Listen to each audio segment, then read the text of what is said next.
Hello and a warm welcome. I'm Smita Sharma, and the world is in a state of turmoil thanks to President Trump. He has unleashed an entire trade and tariff war. Every moment there is uncertainty, whether it's about economics, whether it's about the geopolitical situation and scenario. And the tariffs imposed across at least 90 countries, they've come into effect on 7th of August. Now, India, which was actually celebrating the return of Donald Trump into the presidency for the second term, now finds itself in a complete soup because India has been hit by a high tariff of 50%, of which 25% have already come into effect starting 7th of August, and 25% have been levied as additional penalty because Trump says that India must stop buying oil from Russia. So there's a tariff chart for you out here on your screens. You can see some of the highest tariffs in the world. For Brazil, 50%, that's already in effect. Switzerland faces 39% of tariffs. Canada is at 35%. China is at 30%. Of course, Trump has threatened higher tariffs. There are talks that are expected. Trump is also expected to meet President Putin in the next few days itself, as early perhaps as next week. So to try and make sense of what really is happening here in the White House when it comes to relationship with India in particular, what is it that is making Donald Trump target India almost every day? It started off post Operation Sindoor with the India-Pakistan tensions, his repeated claims that he had brokered the ceasefire, something that the Indian leadership had been denying without, of course, naming him or the US. But it now has come to a situation where you see that Donald Trump, earlier who had said that, we will target the BRICS country because he called the BRICS as an anti-US grouping, he has slapped that 50% tariff on India. Joining me here on this show is somebody who I respect a lot. It's Milan Vaishnav. He's the director for South Asia program at the Carnegie Endowment for International Peace. He's an author and also host of an acclaimed and a highly recommended, insightful podcast, The Grand Tamasha. He's joining me incidentally from Switzerland. Thank you so much, Milan, for joining me here in the conversation. Good to be here, Smita. Thanks for having me. If I could begin by asking you, this is the $1 million question on everybody's mind. What has really happened to Donald Trump when it comes to India? Yeah, I think we're all in this position of trying to divine what's in this one man's head. But, as best as we can make sense of it, I think there are certain geopolitical factors which have shifted and then certain personal factors which are at play. And so let me start with the geopolitics. I think the first is this is an administration which kind of shockingly actually does not have a coherent China policy. There's been a kind of bipartisan consensus in Washington about the need to essentially treat China as a strategic competitor, as a strategic threat to the United States. And we saw in the Biden administration the introduction of a whole range of curbs on Chinese trade, investment, and technology. And I think there were many people who felt that this administration coming into office in January would continue those. But in fact, you see real divisions within the administration. You have some people who support the Biden approach and in fact felt it didn't go far enough. You have others who believe in the kind of America First agenda, that we don't need to start a new kind of Cold War 2.0 with China. And you have still others, like perhaps the president himself, who believe that if he and Xi Jinping get in a room together, they can essentially negotiate away most of our bilateral difficulties. Now, the reason that matters for India is because India's position in Washington has always been seen as a potential bulwark or check against a rising expansionist China. But if you don't see China in the same lens, then India's utility, quote unquote, to the United States diminishes somewhat. So I think that's one big geopolitical shift. The second has to do with Russia, where again, we expected this administration to come into power and have very warm feelings toward Vladimir Putin and exhibit some toughness vis-a-vis President Zelensky in Ukraine. And certainly that's how things started. But Trump's relationship with Putin and his view on Russia have really soured in the most recent weeks and months.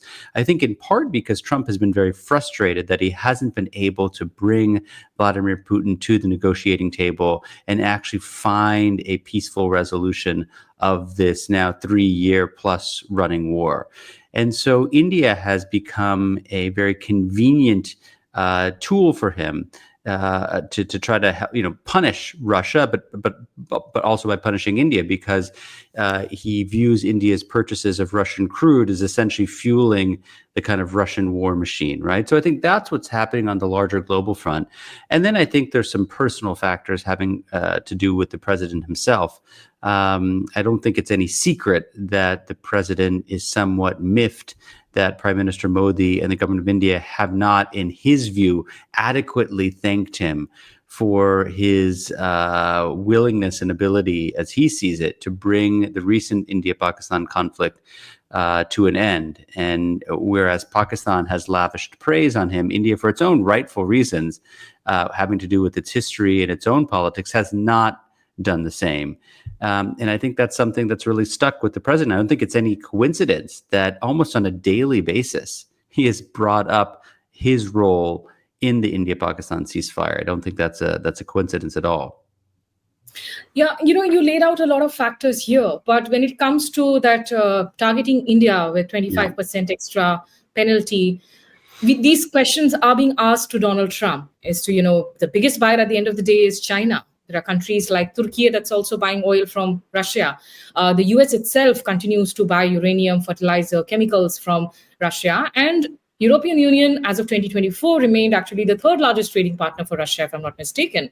So what then justifies? I mean, you spoke about, of course, India not really praising him enough for India-Pakistan de-escalation, and also the fact that, this is pressure tactics on Russia, but it does look like there's something more to it. I mean, it's really become personal at this point in time.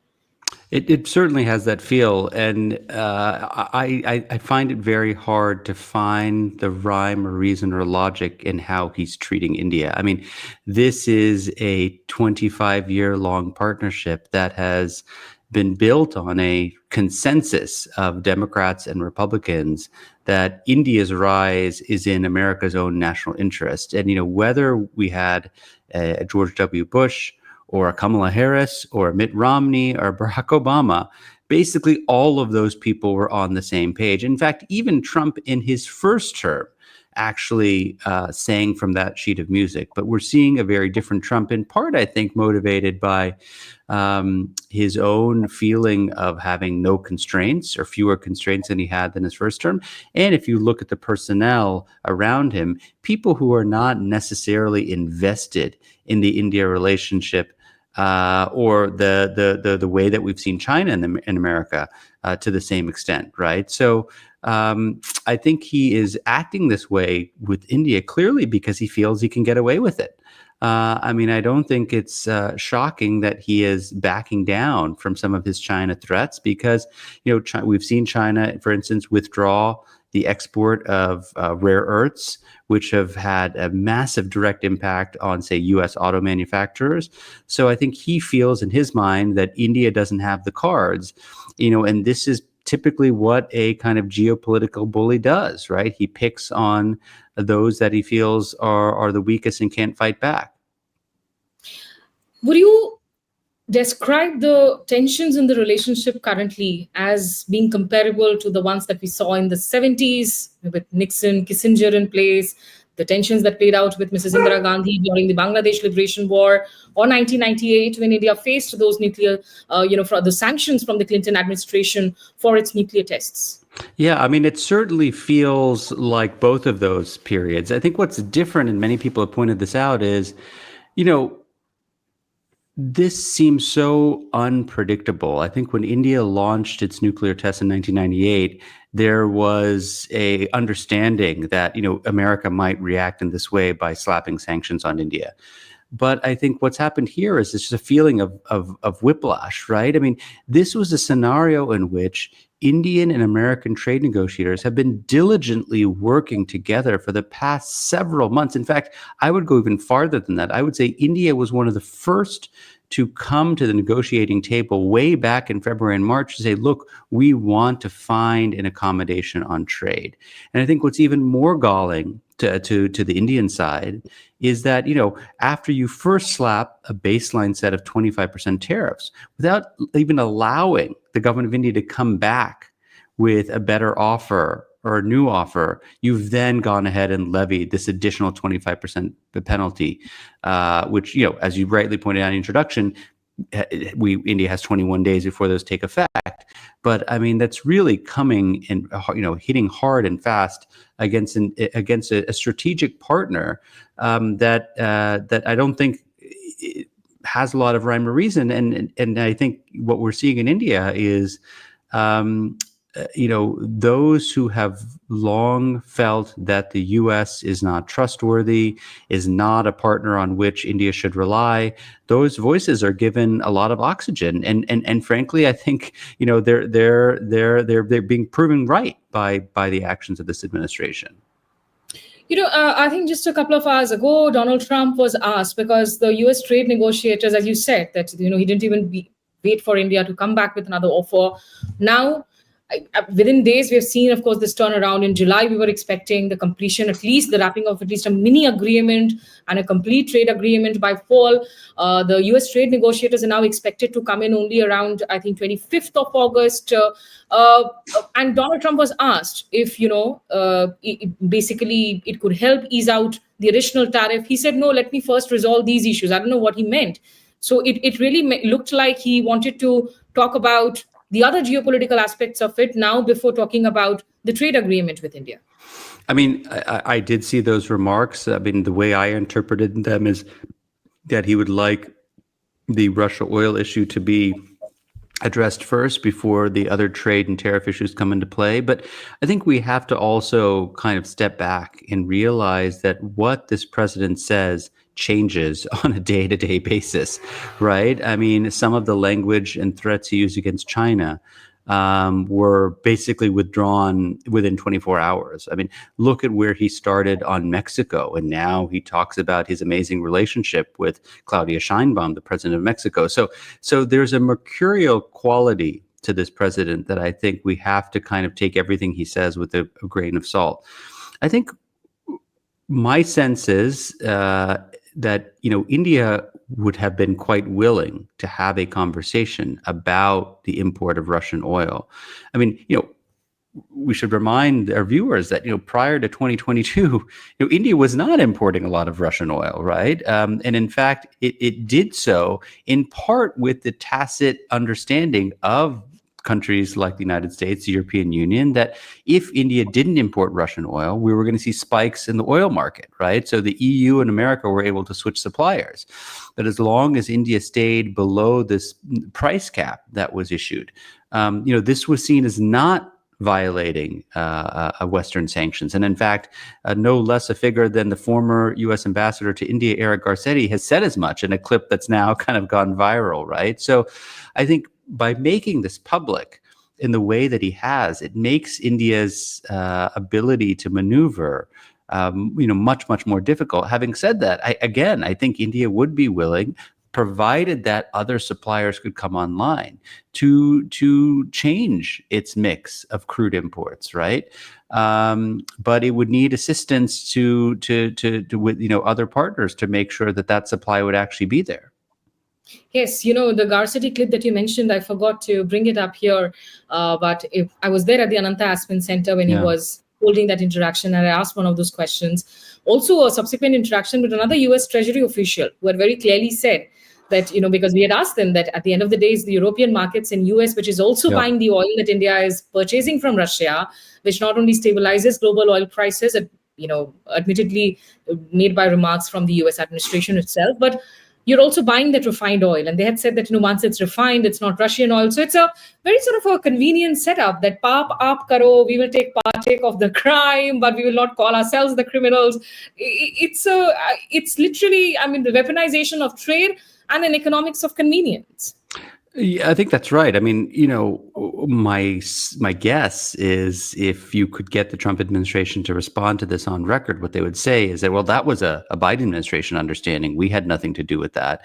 But that goes back to the fundamental point where if policy can change so quickly on a whim, how reliant is the United States going to be as a kind of core strategic partner of the United States, right? And it's that growing mistrust that I think is so worrisome because, again, many people have spent the last 2.5 decades plus trying to find ways of building confidence into this relationship after, many decades of estrangement during the Cold War, right? And I think, as my colleague Evan Feigenbaum has written, this president is threatening to tank 25 years of that cooperation. So I think we are at a very, very difficult spot. But, I have to say, to give the Indian side credit, I think that they have reacted to Trump's tariff threats in a very mature and responsible way, right? They are not, as far as we can tell, sort of taking this bait, and I think are figuring out a way because they understand that in the long term, there is a strategic partnership worth preserving, but they have to somehow get over this president's particular demands. I'm just looking at some of the headlines of the editorials across newspapers today, and whether it's this editorial by Rohit Lamba that says, "Stay calm, negotiate smartly." There's another column here by Pankaj Saran that says, "A bargain with US is still possible." And Manjeet Kripalani says Russia is a red line for India. How long and possibly how much can India stay calm is a question, because yesterday Prime Minister Modi kind of made that statement where he said that I'm not going to compromise on the interests of farmers, of agri, dairy, and fisheries, even if I have to pay a personal price for it. Of course, there's a whole bunch of political debate happening. What is the personal price he's talking about? So how long can India really stay calm at a time when our MSMEs and a lot of the apparel, gems, jewelry sectors have already started bleeding? The uncertainty over the last 4 years has slowed down and led to actually layoff of so many workers as well. I mean, I think that, having read some of the pieces that you mentioned, not all of them, there is a feeling that there still is a deal which could be had, and I think part of it is getting out of the bureaucratic and into the political, right, and kind of framing what India is doing in a way that is more visible and more headline grabbing, right? So India has already, according to the data that I've seen, doubled the amount of oil that is purchasing from the United States. It is willing to do more on liquefied natural gas. It could also cut import duties on American LNG, as it has done on import duties from UAE and Australia. It's signaled its intention to revise India's nuclear liability laws, which would pave the way for private sector investment in India's civilian nuclear sector, including from the United States. So I think there's a package of things on energy that it can play up and really tout. On defense, I think there are limits to what India can do for two reasons. One is cost considerations. The second is it's not really clear what the U.S. is offering, right? I mean, we talk about the F-35, but no one really knows if that's real, given all of the sensitivities around technology transfer to non-NATO allies and so on and so forth. However, in February, the Prime Minister had talked about India's intention to purchase Javelin anti-tank missiles, Stryker combat vehicles, marine surveillance aircraft. So India could signal its desire to kind of expedite some of those purchases and put a real dollar figure on them. I think last but not least, one of the successful ingredients of many countries who have managed to navigate Trump has been playing up the amount of investment they're going to make into the United States. Now here, the government of India doesn't have a sovereign vehicle through which it can make investments, but it does have large conglomerates like the Ambanis, like the Adanis, like the Tatas, like the Mahindras, who I think if you take their existing investments and things they plan to do on the horizon and package them up, you could come up with a pretty sellable number. Yesterday, for instance, Apple announced it was going to invest $600 billion in the U.S. I mean, this is a number which is just like monopoly money, right? I mean, who knows if that number is something that's even real, but it's something, as you saw, got the president to change his behavior on certain things that Apple cares about. So like it or not, unfortunately, we're in this world where I think India probably has to play this game as well in order, again, not to bow down to this president. I don't think that's the objective. The objective is to preserve the strategic partnership in the hopes that America will come to its senses once this president has passed from the scene. In fact, that Tim Cook meeting with Donald Trump, they also presented him a gift made with glass that he's going to manufacture in Kentucky, amongst others. And it raised a lot of speculations here if eventually it will be actually that entire investment would also require him to scale down the iPhone manufacturing operations in India, move some of it back there, whether it's feasible. But, stay with me, Milan, for a second. And I do want to play out some comments by a retired career diplomat, Javed Ashraf, who's also served as former Indian ambassador to France and Singapore. I had a quick conversation with him. This Trump's decisions and his expressions, the words he's used, tariffs is really a symptom, not the problem in itself. And I think it stems from a combination of problems. Because the offer we've made, he could easily have pocketed it, despite lack of concessions for obvious reasons on agriculture, dairy, and a host of other things, and said this was the best deal India has ever offered the United States. We've opened the market, and there's a lot more business we can do. But I think there is a problem of personalities, politics, communications, projections, expectations, and I think a certain structural limitations. The geopolitical space has been structurally shrinking. On top of this, there have been black swan events like the India-Pakistan conflict and a sort of a complete difference on the interpretation of what brought about an end to that conflict. So I think this is an issue that goes beyond tariffs, and it goes into the core of that relationship and engagement and communication. It has a lot to do with the personality of the president, who sees himself as the president monarch and expects a sort of a tribute, concessions, maybe even capitulations and submissions to show his boundless power on top of the American power. So we have to navigate this through very carefully. I don't think we have the same kind of levers that China has in trade negotiations with the United States. And therefore, I would say at this point, retaliatory tariffs may seem politically strong domestically, but it may not necessarily serve any objective in resolving this entire situation. Just a final question. Then you mentioned China. If the tariffs remain for India, and as he says that he may actually slap additional tariffs on or penalties on India for buying oil. Shouldn't that apply to China, as that China was the biggest buyer of oil? I don't think there is any fairness in international relations, and particularly now when he has dismantled the international order, which is based on laws, norms, mechanisms, agreements, commitments, and guarantees. So it's essentially he's using. He finds international frameworks fetters on American power. And I think he wants to use the pure coercive ability of asymmetric American power to deal with everybody differently. And here in the case of China, I mean, he finds that there are US vulnerabilities to China in some very core ways. So he's going to negotiate that separately. And I don't think he works on the basis of fair or equal norms with anyone. We have to find our own way to deal with this. In the meantime, I think what everyone is doing is try to see if we can mitigate the problem, find a way to deal with the situation directly with the United States. But at the same time, I think there will be, as everyone else is doing, hedging, trying to diversify, expand the framework of FTAs or other trading agreements, open other markets, look for domestic measures that can partially offset the impact of tariff. Some of that may not be possible if tariffs keep multiplying. But at this stage, there is nothing but, pure hostility, a sense of rage in his expression, in his attitude and his approach, and we'll have to work through this. And so it is a problem which has three different dimensions to it, what I call optimizing under a linear programming model, which is that you have a domestic political issue in both countries, you have economic issues, and you have geopolitical issues. How we optimize by working on all these three is got to be thought through. Thank you.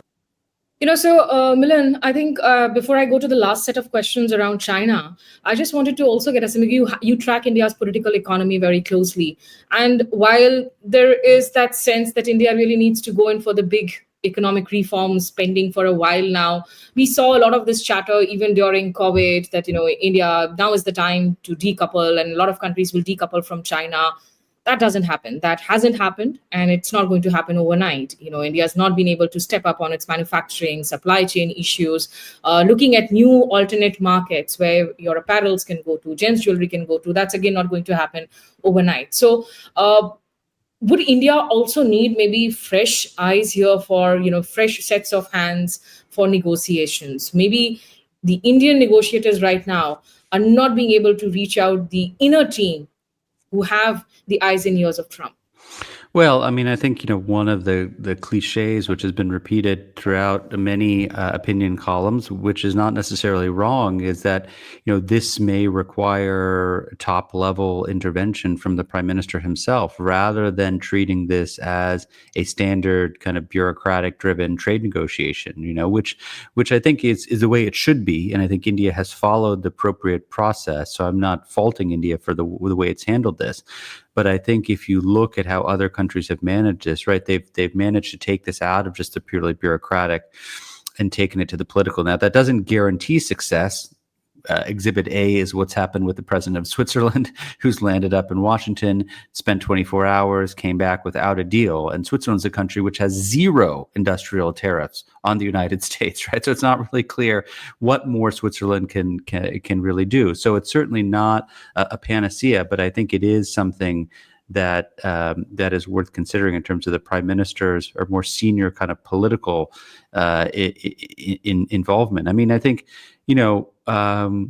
one of the most fascinating turns has been the shift in the approach towards Pakistan, right? Which really has no basis in logic, right? I mean, there is no strategic partnership with the country. It is not a booming economy. Many people in the United States have spent many, many years trying to move the entire ship of state towards India and away from Pakistan, particularly after the end of the war or the U.S. involvement in the war in Afghanistan. But here is a place where, again, Pakistan has been very clever and very savvy in terms of using politicians, General Munir, Field Marshal Munir, I guess I should say, and people within the Trump inner circle to try and get their way, right? So as one retired Indian diplomat said to me, it's great that India has access to the White House, but Pakistan has access to Mar-a-Lago. And I thought that was a really telling statement. Yes, that's a very important statement. Javed Ashraf was talking about India not having those Chinese levers, and which brings me to my last set of questions about what really happens now. And here's an interesting tweet that I'm actually going to play out first. This is a reaction from the Chinese Ministry of Foreign Affairs in response to media inquiries to comment on US placing those additional tariffs, where they said the China's opposition to the abuse of tariffs is consistent and clear. And they have been, of course, putting out very clear statements. And another interesting tweet by the Chinese ambassador to India, where you see he has put out these photographs that says US lapsed tariffs starting August 6th. And on the other hand, there's this photograph of China really opens up the market. All these shifts are happening at a time when we are also seeing that India-China détente, Prime Minister Modi, expected to go to Tianjin in the next few days for the Shanghai Cooperation Organization Summit. India is in a hard place because obviously it will never be natural partners with China. Even the China-Russia relationship is not something that India can ever replace with China. And the China-Russia proximity has led to a lot of problems for New Delhi too. So caught between the declining relationship with the US and having to rework its relationship with China, do you really see this? I know it's been asked again and again, but is it a Cold War 2.0 situation between the real players, India, US, and China, and India really, being pressurized to pick one camp? I mean, I certainly think that what this administration is doing is taking us more into that direction, right? And forcing India to choose. And, there have been a lot of criticisms mounted from various quarters in the United States about kind of India's multi-alignment strategy. And I think those criticisms have been premised on the idea that the U.S. would remain a reliable strategic partner, right? I don't want to use the word ally because I know that's not a word that is referenced in this particular relationship, but the closest thing we have to a non-treaty bound ally. But I think what's happening now is essentially giving the votaries of multi-alignment much wind in their sails, right? Because the obvious response for India right now, if you were trying to navigate this, is indeed to hedge, right? Is to figure out ways that you can work with China to maybe attract the inward investment you need, while not backing down on some of the other geopolitical and strategic disputes you have. There's incentive for India to continue its engagements with Russia, and also with the European Union, which I think presents a much more willing partner than in the past, because the EU as well is trying to come to grips with the end of an era of kind of transatlantic relations, right? That's existed since the end of World War II. And so the EU has much more incentive actually to get to yes with India on an FTA. So I think You just seem more aligned with US and backing US in terms of, hitting India with those additional penalties. Sorry, say that again. I said EU does seem to be backing US, when it comes to hitting India with the additional 25% penalty for buying oil from Russia. Well, I mean, look, there's a lot of hypocrisy going on in world politics, right? I mean, this is in part, I think, a blame shifting exercise. As India has rightly pointed out, the EU remains a major importer of liquefied natural gas that comes from Russia, right? And again, gave its tacit agreement to the idea that India would purchase Russian oil under the price cap. So I think this is in part a blame game, or a way to deflect attention away from what the EU is doing and put it on India. But having said that, I still think that there's renewed energy in Brussels and across Europe to try and do more with India, because they too feel the need to hedge, right? The old equations don't seem to be what the future equations are going to look like. Just a final question then, Milan. It's quite interesting to see, even, of course, some of the biggest advocates of close India-US relationship, like Professor C. Rajamohan, now write about the need for India to hedge the relationship. But does this also mean, because we've seen that 1 hour long conversation happened between Prime Minister Modi and President Lula of Brazil, forums like BRICS, perhaps a revival of the Russia, India, China forum, or the SCO, there will be forums where India will have to align more strongly to protect its interests, and what really happens to the American Indo-Pacific policy and the Quad, security dialogue. Yeah, it's amazing, Smita, because some of these things we've just taken for granted, right? And the idea that we'd actually be kind of diverging from this kind of Indo-Pacific consensus is really remarkable. I think still for India, when it comes to an organization like the BRICS, right?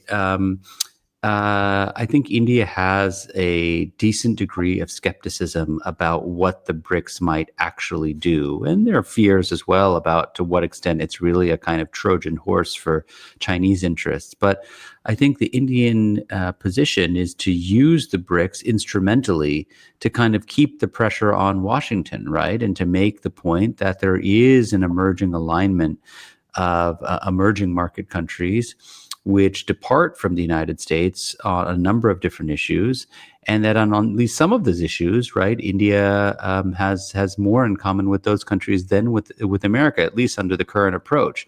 Now, whether that means that they're going to drop all elements of the U.S. partnership, I highly doubt. I mean, I think one of the benefits of the past 25 years is that from science to technology to education to defense and intelligence, right? I mean, we've actually built up a pretty robust web of interconnections between the United States and India, but it certainly raises the prospect that that India is going to start to look for other partnerships that can at least partially offset whatever reduced cooperation they're going to see from the United States.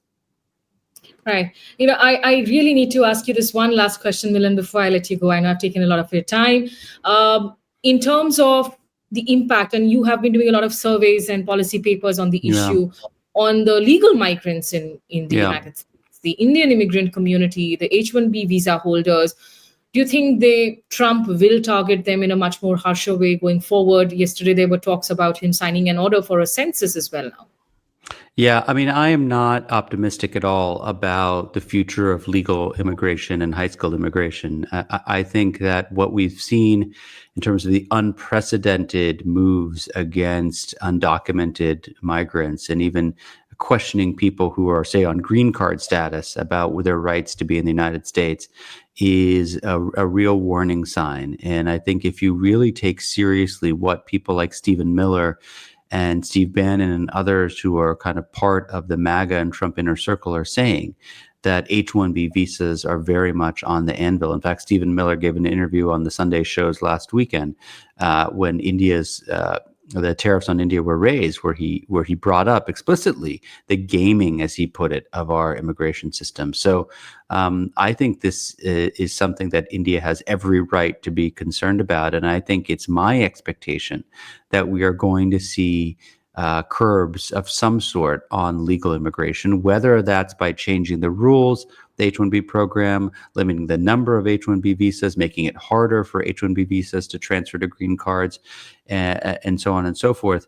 I think we have to prepare for that worst case scenario because, based on what we're seeing out of Washington, those plans are very much underway. And I think we should all be worried about that, including Americans, because I think this was going to strike at the heart of what has been really America's calling card for the past many decades, right? Which has been that we have been able to attract and absorb the best and the brightest from all around the world. And so I find it a little bit ironic they have an administration which is going around touting its new artificial intelligence action plan and all it's going to do when they're curbing high-skilled immigration that we need to power that sector, but also undermining institutions like the National Science Foundation, the National Institutes of Health, NASA, other critical government sources of funding for research and development that are going to ensure the U.S. is a leading player on critical and emerging tech. So